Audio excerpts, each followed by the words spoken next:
Snow crunched beneath my shoes as I walked up the narrow path to the church. The bitter wind pierced through my coat, but it was nothing compared to the chill between the people gathered. Grandpa's funeral wasn't just somber, it was icy. Not just the air, but the looks. Everyone kept their distance, exchanging glances instead of words. But my eyes stayed fixed on Grandma. She stood near the front, frail yet dignified, wrapped tightly in Grandpa's favorite brown overcoat. It dwarfed her, but she held on to it like it was the last remaining piece of him. Her eyes didn't meet anyone else's. She didn't cry, nor did she speak. She just stayed at the closed casket, lips trembling but silent. I wanted to hug her, but something about Mom's sharp stare froze me in place. Mom hadn't shed a tear either, but her coldness was different. It wasn't grief, it was something harder. Colder. Resentment. Maybe. Her arms were crossed tightly, face set like stone. Dad stood beside her, quiet but not mourning. He looked almost relieved. I stayed close to Grandma throughout the service, walking with her to the burial and offering my arm for support. She didn't say much, just whispered once. He always said I'd outlive him, but I never thought it'd feel like this. I squeezed her hand gently, unsure what words could possibly comfort a heart so broken. After the burial, while most people headed to the house for the small reception, I was pulled aside by a call from work. An emergency had come up. My presence was required out of town. Immediately. I hesitated. Grandma noticed the look on my face and touched my arm. Go, she said softly. We all have responsibilities. I'll be fine. I promised to return in a few days, kissed her forehead, and left with a strange weight in my chest. As I drove away, I looked in the rearview mirror one last time. Grandma stood there at the edge of the driveway, still in Grandpa's coat, framed by the gray sky. She looked so small, so lost, but I never imagined that in just a few days, everything would be different, and that leaving her that day would haunt me forever. The house was quiet when they returned from the cemetery, eerily quiet, as if even the walls refused to breathe. Mourners had gone, the food trays were cold, and only a faint trail of footsteps remained on the carpet. Grandma moved slowly, her steps unsure, her eyes distant. She placed Grandpa's overcoat gently on the coat rack, as if he would be back for it. Mom stood in the doorway of the living room, arms crossed, lips drawn into a thin, disapproving line. Dad leaned against the wall beside her, eyes cold and unreadable. Grandma didn't seem to notice them at first. She went straight to the framed photo of Grandpa on the mantel, brushing her fingers over the glass. Cry, gather your things, and leave, Mom said abruptly, her voice sharp and emotionless. Grandma froze, hand still on the photo. She turned slowly, as if unsure she'd heard right. What did you say, Dave? Her voice was small, almost fragile. I said pack your things, Mom repeated, louder this time. You've mourned. Now it's time to go. This was never your house. Dad stepped forward and added, you never belonged here. You were just tolerated. The words hung in the air like frost. Grandma looked between them both, stunned into silence. Her hands began to tremble. For a long moment, she didn't speak. She only nodded, once, slowly, as though her heart had finally cracked all the way through. She walked to her room without a word. No one followed her. No one helped. In less than 30 minutes, she returned with a small travel bag, a wool shawl, and Grandpa's coat draped over her arm. She stood by the door, as though waiting for someone to change their mind. But Mom looked away, and Dad checked his phone. I suppose, thank you for letting me stay this long, Grandma said quietly. No one answered. Outside, the sky had turned a deep gray. The wind cut sharp as she stepped onto the porch. Dad opened the gate without a word. Grandma looked back once, but the door was already being shut behind her. With slow, dragging steps, she walked down the driveway, alone. No car waited for her. No one offered her a ride. All she had were her memories, her grief, and the ghost of a home that had never welcomed her in the first place. The evening air was merciless. Wind howled between the houses, and the trees creaked with every gust. Grandma sat on the stone edge near the gate, her small frame wrapped tightly in Grandpa's coat. Despite the thick fabric, she trembled. Her fingers, curled around the handle of her travel bag, were stiff and red from the cold. Her eyes stared blankly at the rusted gate in front of her. The gate that had once opened to family and warmth, now locked to her forever. People passed on the road. A few slowed down, whispering behind cupped hands. One woman across the street shook her head with visible pity, but didn't come closer. A man pulling a cart crossed the road to avoid her completely. Some pretended not to see her at all. It wasn't just the cold that chilled her. It was the shame. The humiliation of being cast out like a stranger. She hadn't eaten since morning. She hadn't had water in hours. Her hands had gone numb. Her legs tingled with pain. But she didn't complain. She didn't cry. She just waited. Hours passed like years. Then, the screech of tires and the familiar hum of an engine pulled her from her daze. The narrator's car came to a sudden stop in front of the house. Door slammed. Footsteps hurried. "Grandma!" The narrator rushed to her, eyes wide with shock.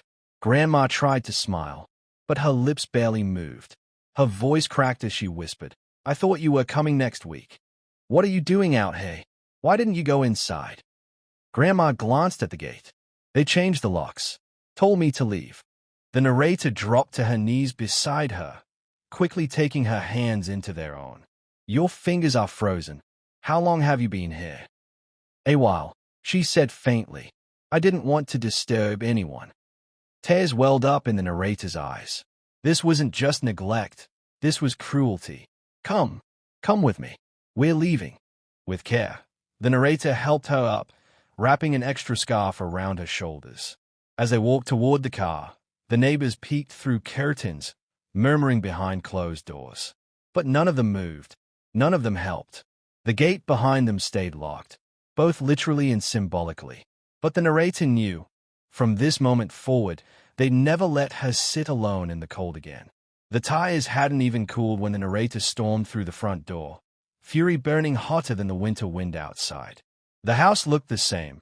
Polished floor, framed family photos, expensive furniture. But everything felt colder now. Hello. Rotten at the core. Mom stood in the kitchen, stirring tea as if nothing had happened. Dad was in his armchair, scrolling through his phone, unfazed. Neither looked up when the narrator entered. "How could you do this to her?" The narrator snapped, voice shaking. She was outside, in the cold, alone. Mom didn't flinch. She left, didn't she? She didn't leave. She was forced out. She sat there for hours freezing while you were in here, drinking tea. Dad sighed, finally putting the phone down. "You're overreacting. She's old. She forgets things. Maybe she wandered off." "No," the narrator said sharply, stepping closer. "She didn't forget. You locked her out." Mom turned slowly, her expression unbothered. "Let's not dramatize things. This house was never hers to begin with. She was allowed to stay here because of your grandfather. That chapter is over now." The narrator stared at her, disbelief written all over their face. She gave up her life for this family. For you. For him. She cooked, cleaned, raised you. This house exists because she held it together. She was his wife, Mom said coldly. Not the owner. His gone. So is her right to stay. The narrator felt something inside them snap. It wasn't just anger. It was betrayal. These weren't strangers doing this. These were their own parents. "Then you've made your choice," the narrator said quietly, eyes burning. "And now I'll make mine." Dad frowned. "What's that supposed to mean?" "It means I'm leaving. And I'm taking Grandma with me. You've lost both of us." There was no dramatic goodbye. No tears. Just a silence so thick it almost echoed. The narrator turned, walked out the same door Grandma had been pushed through, and didn't look back. Outside, Grandma sat quietly in the passenger seat, still bundled in Grandpa's coat. When the narrator climbed in, she looked over with a soft smile. "Did they say anything?" she asked gently. "Yes," the narrator replied, starting the car. "But nothing worth staying for." The room was small, barely big enough for a bed, a chair, and an old dresser. But it was warm, filled with the scent of herbs and the quiet rustle of pages from Grandma's prayer book. The narrator placed a warm cup of tea in front of her, watching her hand tremble slightly as she reached for it. It had been 2 days since they left the family house, and though Grandma hadn't spoken much, something about her seemed lighter, as if a burden had shifted. That evening, while the rain pattered gently against the tin roof, Grandma reached beneath a mattress and pulled out an old, worn leather folder. She placed it on the table with care, as if it carried the weight of 1,000 memories. "I never meant to share this like this," she said softly, "but it seems the time has come." The narrator leaned forward as Grandma untied the frayed string around it. Inside were yellowing papers, some handwritten letters, and a sealed envelope marked with Grandpa's initials. "This," Grandma whispered, pulling out the largest document, "is your grandfather's will." The narrator's eyes widened as they read. The words were clear and unmistakable. Grandpa had left full ownership of the ancestral home, along with 2 additional plots of land in the village and outskirts of the city, in the joint names of Grandma and the narrator. "I don't understand. Why didn't you tell anyone?" the narrator asked, stunned. Grandma sighed. "He didn't want to stir trouble while he was alive. He said if anything happened to him, this would ensure we were safe, especially you. He always believed in you." The narrator carefully read through the attached letters, one addressed to Grandma, full of love and gratitude, the other, to the narrator, expressing pride and trust. Grandpa had foreseen the storm coming, and quietly, without drama, he had prepared protection for those he truly cared for. Tears welled up in the narrator's eyes. "He trusted me with all this." Grandma nodded. "He knew your heart, just like I do." For the first time since the funeral, the narrator didn't feel helpless. No longer just a witness to injustice, they now held the power to set things right. Quietly, they closed the folder, their fingers resting over Grandpa's name. The time had come, not for revenge, but for justice. The next morning, the narrator walked into a modest but well-kept law office in town. Sunlight streamed through the dusty blinds as a young lawyer with sharp eyes and a calm demeanor flipped through the stack of documents laid out on the desk. He whistled under his breath. "This isn't just a will," he said, tapping the page. "This is airtight. Signed, witnessed, notarized. Your grandfather knew exactly what he was doing." The narrator sat upright. "So it's enough to claim the house." "It's more than enough. With this, you and your grandmother are the rightful owners. Anyone else living there is, legally speaking, a trespasser." Those words felt like a release, like the cracking of chains. Together, they drafted the legal claim to transfer property rights. A formal notice was written and signed. Court documents were submitted. Everything was done cleanly, with precision.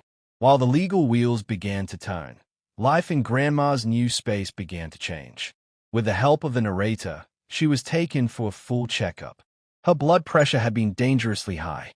Her joints were weak from years of work and little rest.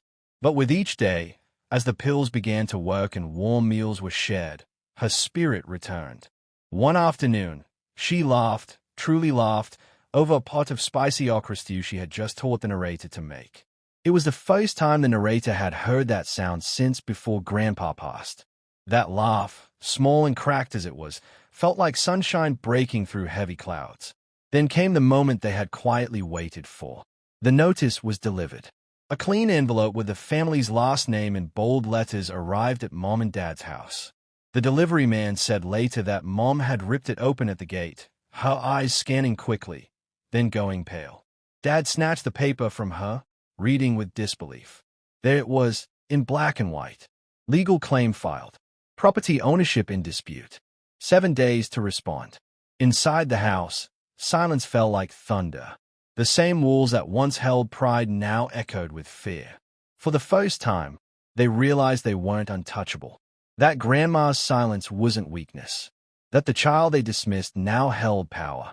And outside, somewhere not too far, that same child sat beside an old woman, offering soup, laughter, and something far rarer, justice without bitterness. The courtroom was quiet, the kind of silence that thickened the air. The judge sat high behind the bench, eyes sharp, hands folded. To one side sat the narrator and Grandma, calm, composed, with a folder of documents resting between them. On the other side, Mom and Dad, dressed stiffly and radiating tension, avoided everyone's gaze. When the case was called, the narrator stood confidently and handed over Grandpa's original will to the court clerk. The paper, though slightly yellowed, carried the weight of truth. As it was read aloud, the courtroom listened intently.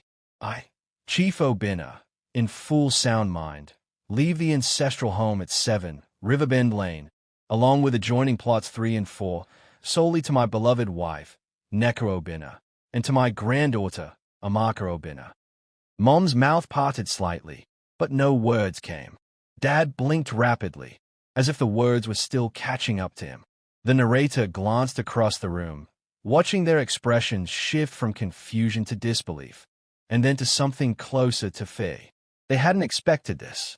They had assumed the property would fall to them automatically, as the rightful heirs. It had never occurred to them that Grandpa might make different plans, or that he had known them better than they thought. The lawyer stood to speak. This will is legally binding, verified, and witnessed. My clients, Mrs. Nneka and Miss Amaka, are the rightful owners of the home in question. The current occupants have no legal claim. Mom stood suddenly, her voice trembling. That house has been mine for decades. I grew up there. But you didn't buy it, the judge replied, looking at her without emotion. And your father's will does not list your name. Dad tried to recover, stammering something about family unity and misunderstandings. But the damage was done. The truth was on paper, sealed and final. Grandma remained silent through it all, her hands folded gently in her lap. She didn't gloat. She didn't smile. She just listened, her eyes never once leaving the floor. As the judge brought down the gavel and ruled in their favor, the narrator felt a rush of something deeper than victory. It wasn't about revenge. It was about truth. And for once, the truth had spoken loud enough for everyone to hear. The judge's voice rang clear across the courtroom, firm and final. This court recognizes the validity of the will presented. All property rights associated with the residence at 7 Riverbend Lane, along with plots 3 and 4, are hereby granted to Nneka O'Binna and Amaka O'Binna. The current occupants have 7 days to vacate the premises. The gavel struck once, sharp and echoing. It was done. Mom sat motionless, as if frozen in place. Dad's shoulders slumped. For a moment, they looked smaller, like people who had built their pride on sand, only to watch it wash away in a single tide. Their lawyer whispered something to them, but neither responded. The narrator stood, slipping the court papers into their bag, while Grandma slowly rose beside them. She said nothing, didn't even glance at her daughter. There was no need to speak. The judgment had said it all. As they stepped out of the courthouse, sunlight poured over them. It was almost symbolic. After weeks of cold, clouds, and cruelty, this moment brought light. Several neighbors who had heard about the hearing were waiting outside, their eyes wide with surprise. One of them, a woman who had once turned away when Grandma sat freezing, now gave a polite nod. Word spread fast. By evening, whispers rippled through the town. Did you hear? The house wasn't theirs after all. It was the old woman's all along. That granddaughter, Amaka, she fought back, and she won. For once, the whispers weren't cruel. They were curious, awed, respectful. Inside the house, however, the mood was starkly different. Mom paced the living room, fuming. 7 days. That's all we get. Dad said nothing. He sat in the same chair where he once dismissed Grandma with a smirk, now staring at the floor like it held all the answers he no longer had. Boxes began to fill the hallway. Walls were bare. The family photos they once proudly displayed were packed away, not in celebration, but in silence. They had 7 days to disappear from a house they once believed was theirs by right. But outside those walls, a quiet shift had begun. People who once looked past Grandma now looked up to her, not just for surviving, but for standing, enduring, and winning without ever raising her voice. Justice had come, not loudly, not violently, but with grace. And now, everyone knew exactly who the true owners were. The morning was still, the air heavy with anticipation. The sun peeked weakly through a blanket of gray clouds, as if even the sky wanted to witness what was about to happen. A small crowd of neighbors lingered across the street, pretending to sweep porches or water plants, but their eyes were fixed on the house at 7 Riverbend Lane. At precisely 10 o'clock, a silver car pulled up outside the gate. The narrator stepped out first, walking around to open the passenger door. Slowly, with quiet dignity, Grandma emerged. She wore a simple wrapper, the same one she used to wear when tending the garden years ago. Her face was calm, unreadable. In her hand, she held a single key. As they approached the gate, the front door of the house creaked open. Mom stood there, dressed neatly but pale. Her makeup couldn't hide the bruised pride in her eyes. Behind her, Dad came into view, dragging a large suitcase with stiff, robotic movements. Several bags were already piled near the veranda. Grandma didn't speak. She simply stepped forward, inserted the key, and opened the gate. The lock clicked, soft, but louder than any words spoken that morning. Mom's eyes widened as Grandma walked toward the door. "You're really doing this," she whispered, almost as if talking to herself. "You're really coming back." Still, Grandma said nothing. She moved past the pile of bags without pausing, without even glancing at them. The narrator followed closely behind, offering silent strength. Dad cleared his throat awkwardly. "We were going to leave in a few minutes." Grandma stepped over the threshold. Her hand brushed the doorway lightly, and for the first time in years, her foot crossed back into the home that had once been her prison and was now hers again. The living room was mostly empty. Boxes lined the wall. The curtains were drawn, but dust motes danced freely in the sunbeams. Everything felt abandoned, but not lost. Mom turned slowly, her voice low. "This was my home." Grandma met her eyes for the first time. "No, it was mine. You just forgot." No anger, no triumph, just truth. With that, she walked into the kitchen and opened the windows wide. Fresh air poured in. Behind her, Mom stood stunned, clinging to bags that now held no power. The walk of shame wasn't loud. It was quiet and undeniable. Weeks passed, and the house at 7 Riverbend Lane began to change, not with loud hammers or flashy paint, but with quiet care. The cracked tiles were replaced one by one. The creaky floorboards were sanded smooth. Plants returned to the garden, just like they had been when Grandpa was alive. The scent of jollof and fresh bread began to float through the windows again. But some things Grandma kept just as they were. Grandpa's study remained untouched. His books, meticulously organized. His journals, still stacked beside the window. His reading glasses rested on the table, as though he had just stepped out and would return any moment. Every morning, Grandma would open the door to let light in and sit for a few minutes in silence. It was her way of keeping him alive, not in grief, but in remembrance. Downstairs, another transformation was taking shape. The narrator noticed one morning that part of the compound had been cleared. The old servants' quarters were being refurbished, not for guests or profit, but for something more meaningful. "A free clinic," Grandma said softly, looking out the window. "For widows who've been cast aside, just like I was." The narrator's heart swelled. "That's beautiful." "It's needed," Grandma replied. "No woman should ever sit outside a locked gate wondering if she still matters." Within weeks, the space had been painted, supplied, and staffed. Local nurses volunteered. Medicines were donated. Women from across the town came, some limping, some tired, some simply needing a place where someone would look them in the eyes and say, "You matter."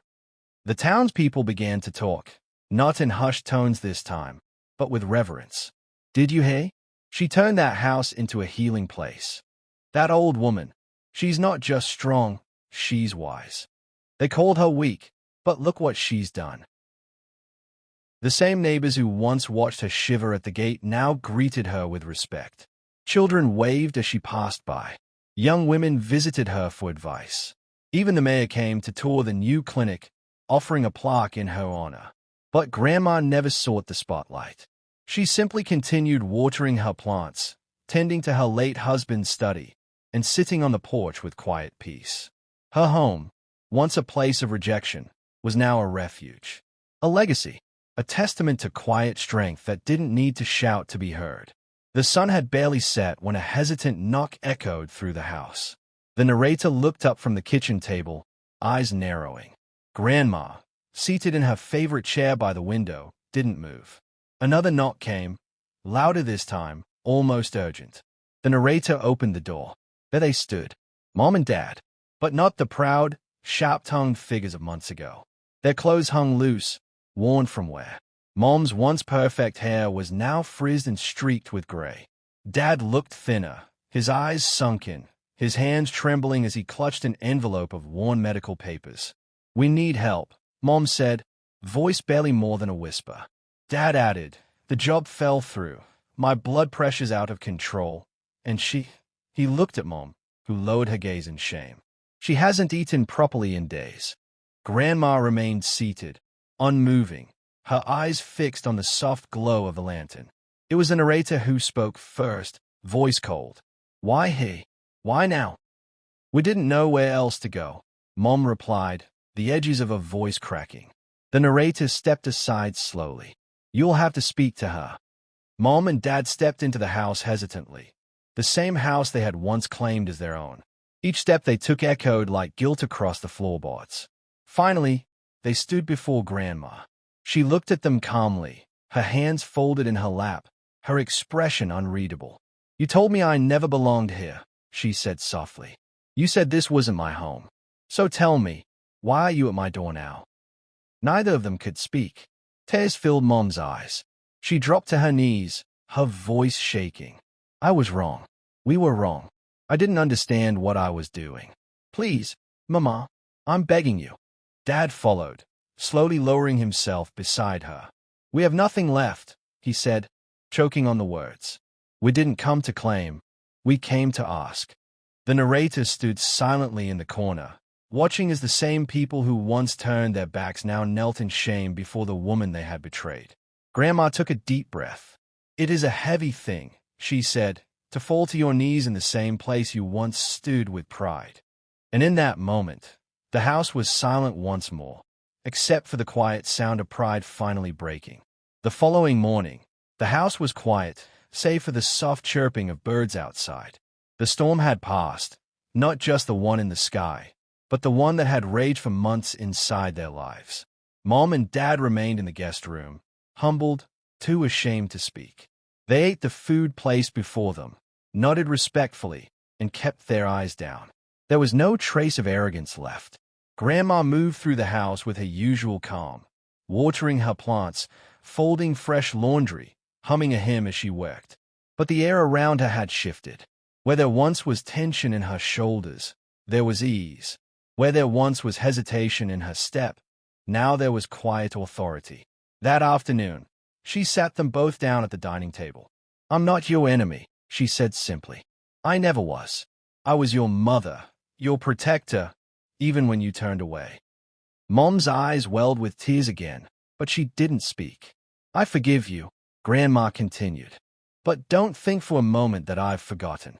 Forgiveness is for my peace, not your comfort. You will earn your place back in this home, just as I had to reclaim mine." They nodded, overwhelmed by the grace they had been given, the kind of grace they never once showed her. Later, the narrator joined Grandma on the porch, where two chairs faced the sunset. The breeze was warm, and the scent of garden flowers drifted in from the side yard. "You were incredible," the narrator said quietly. "You didn't have to let them stay." Grandma smiled, sipping her tea. "I did it for me. I didn't want to carry that weight. Bitterness ages the soul." The narrator looked at her, admiration shining in their eyes. "Some people only learn when the tables turn." Grandma chuckled. But even then, some still need to sit in silence before they finally hear." As the sun dipped below the horizon, painting the sky in hues of orange and gold, Grandma sat back in her chair, shoulders relaxed, spine straight. No longer the woman cast out in the cold. No longer trembling. She was home. She was seen. She was in control. The house behind her stood tall, not because of bricks or paint, but because of her. And outside, the world moved quietly, respectfully, knowing that the woman on the porch wasn't just someone's mother or widow. She was the matriarch, the keeper of strength, and now, the one who held the final word.